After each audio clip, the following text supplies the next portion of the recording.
अस्सलाम वालेकुम students. Lecture हमने जो है वो स्टार्ट करना है जो कि ईथेन के हवाले से है। और लास्ट टाइम हमने हाइड्रोकार्बन का टॉपिक स्टार्ट किया था एप्टीट्यूड क्लासेस के अंदर, और उसमें हमने मीथेन की डायग्राम देख ली थी। आज जो है वो हम ईथेन की डायग्राम देख रहे हैं। तो लेट्स स्टार्ट।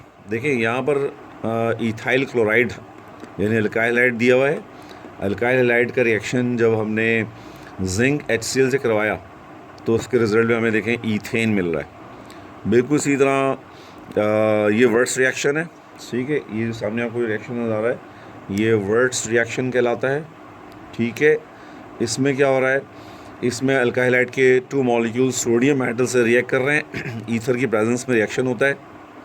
ठीक है बेटा, ईथर की प्रेजेंस रिएक्शन हो रहा है और ईथेन हमें जो है वो मिल रहा है।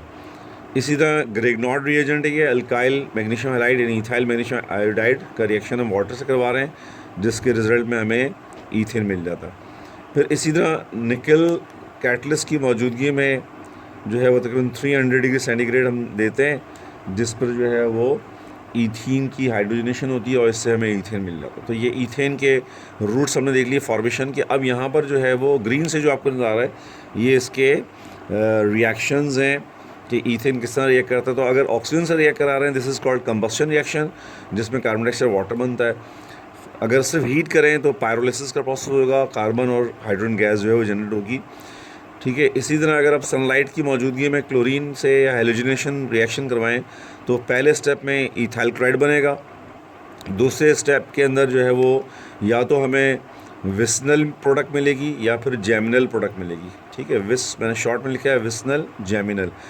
ठीक है, और विस्नल और जैमिनल दोनों फर्दर रिएक्ट कर सकते हैं सनलाइट की मौजूदगी में और नेक्स्ट कंपाउंड जो हमें मिलता है ये 1,1,2 ट्राइक्लोरोईथेन मिल जाता है।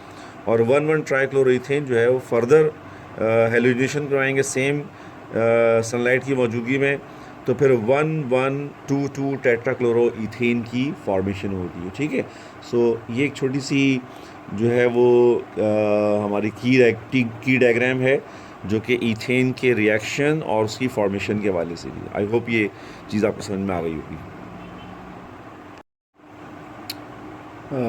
ओके स्टूडेंट्स, नेक्स्ट चीज़ जो हम बात करेंगे वो हमारे पास जो है वो ईथीन की है। ऐसे हम की ऑफ ईथीन कह सकते हैं। ठीक है, की ऑफ ईथीन के अंदर की ऑफ ईथीन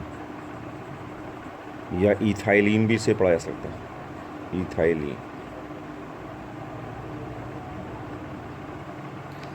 तो फर्स्ट पार्ट इसमें जो है दिखाया जा रहा है, जो रेड से आपको नज़र आ रहा होगा ये इसकी ईथीन की फॉर्मेशन है, प्रिपरेशन है। ईथीन जो है वो कहाँ से हमें मिल रहा है, कौन कौन से रूट से मिल सकता है। तो फर्स्ट रूट जो है हमारा है वो इथाइल अल्कोहल। इथाइल अल्कोहल की हम डिहाइड्रेशन करवा रहे हैं। डिफरेंट कंडीशंस हैं, फॉस्फोरिक एसिड, फॉस्फोरस एसिड और एल्यूमिनियम ऑक्साइड की प्रेजेंस में 250 डिग्री सेंटीग्रेड तक हीट करते हैं तो हमें ईथीन मिल सकता है। एल्यूमिनियम ऑक्साइड का रिएक्शन कराया जाएगा तकरीबन 250 degree centigrade to 350 degree centigrade तो हमें ईथीन मिल सकता है। या फिर सल्फ्रिक एसिड का रिएक्शन कराया जाए जो कि बहुत अच्छा डिहाइड्रेटिंग एजेंट है, 170-180 के दरमियान टेम्परेचर देकर तो भी डिहाइड्रेशन होगी और ईथीन मिल जाएगा। ठीक है, सेकंड जो रूट है हमारा वो इथाइन, ये एसिटाइलिन है। एसिटाइलिन का रिएक्शन निकल हाइड्रोजन से करवाते हैं 200 डिग्री सेंटीग्रेड पर तो हमें ईथीन मिल सकता है। थर्ड रूट हमारे पास जो है वो विस्नल डाइहेलाइड। विस्नल डाइहेलाइड की डी हेलोजिनेशन कराएंगे जिंक की मौजूदगी में। डी हेलोजिनेशन होगी, जिंक हेलाइड बन जाएगा और दो सिग्मा बॉन्ड्स टूटने से एक पाई बॉन्ड जनरेट होगा और ईथीन मिल जाएगा। दूसरा बीटा एलिमिनेशन रिएक्शन है। ये बीटा एलिमिनेशन रिएक्शन के अंदर ये हो रहा है कि इथाइल क्लोराइड या इथाइल हैलाइड का रिएक्शन एल्कोहलिक की वजह से करवाते हैं, डी हाइड्रो हेलोजिनेशन होगी और इसके रिजल्ट में हमें ईथीन मिल जाएगा। ठीक है, उसके बाद फर्दर यहाँ पर कुछ रिएक्शंस आपको नज़र आ रहे हैं। ईथीन जो है वो रिएक्टिव होता है, एडिशन रिएक्शंस भी देता है, इसके अलावा ऑक्सीडेशन रिएक्शंस भी होते हैं। तो फर्स्ट रिएक्शन अगर हम देखें तो इसमें रूम टेम्परेचर पर क्लोरीन और ब्रोमीन रिएक्ट करते हैं और विस्नल डाइक्लोरोइथेन या विस्नल डाइब्रोमोइथेन बना सकते हैं। बट अगर आयोडीन आप यूज़ कर रहे हैं तो फिर आपको इथेनॉल यूज़ करना होगा। ये रिएक्शन इथेनॉल की प्रेजेंस में जो है वो परफॉर्म होता है। उसके बाद अगर आप HCl से रिएक्शन करवाते हैं तो हाइड्रो हेलोजिनेशन हो जाएगी, ठीक है। इसको कहते हैं हेलोजिनेशन और इसको कहते हैं हाइड्रो हेलोजिनेशन। तो हाइड्रोजन हेलाइड जाके एडअप हो जाएगा, पाई बॉन्ड टूटा, दोनों जाकर जुड़ के आपको इथाइल क्लोराइड मिल जाएगा। सल्फ्यूरिक एसिड से रिएक्शन करवाते हैं तो सल्फ्यूरिक एसिड से रिएक्शन करने में पहले हमें इथाइल हाइड्रोजन सल्फेट मिलता है। और इसको जब इथाइल हाइड्रोजन सल्फेट को जब हम वाटर की मौजूदगी में से बॉयल करते हैं, वाटर के साथ बॉयल करते हैं, तो ये इथेनॉल में कन्वर्ट हो जाता है।